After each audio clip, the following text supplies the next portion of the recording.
Traditional baseball development is obsolete and dead. Velocity isn't just how fast a baseball travels, it's mindset and habits training, learning strategies, success routines, and so much more. I created this podcast for parents of middle school and high school baseball players. Baseball Velocity School. Baseball Velocity School. Today I wanted to talk about seasons. And so there's seasons to every player's journey in this game. And as parents, it is so helpful for your son to have you understand this and also reiterate to them. A lot of times players get different ideas based on, the expectations around them. So it's really important for them to have the maximum success, to really have the right expectations around them overall. And so they can really internalize that. So, in every phase of a player's journey, there's a season where they are, we relate it with our players a lot like farming, where, you are laying seeds, you are laying foundation, and nothing's going to just magically show up. In fact, you don't see anything. It's just the ground, and there are seeds under the soil. And then we water the seeds and we prepare and we get all the foundation and all the new skills and the body strong enough to learn the new skills and the movements and to stay healthy. And then the results start showing up.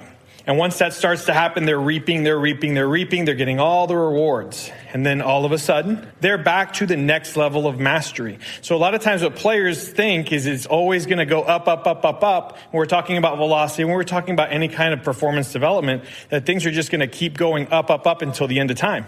And if they're not, that they're failing. And sometimes parents think that too.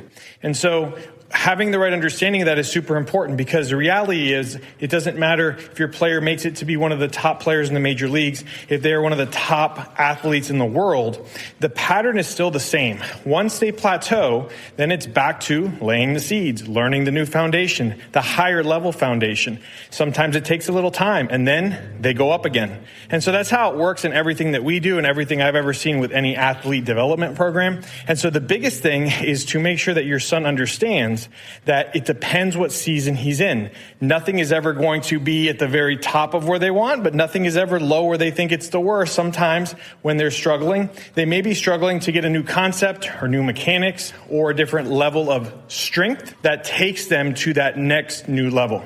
So as parents, and what I have found even with my own son through the journey, is if you can embrace that and you can share with them those thoughts and ideas, they will do much better with it, because if they're motivated, if they're enthused, if they understand that while they're laying seeds and they're not seeing anything right then and there, it's actually helping propel them to be better, they're going to be more motivated. They're going to work harder during that period.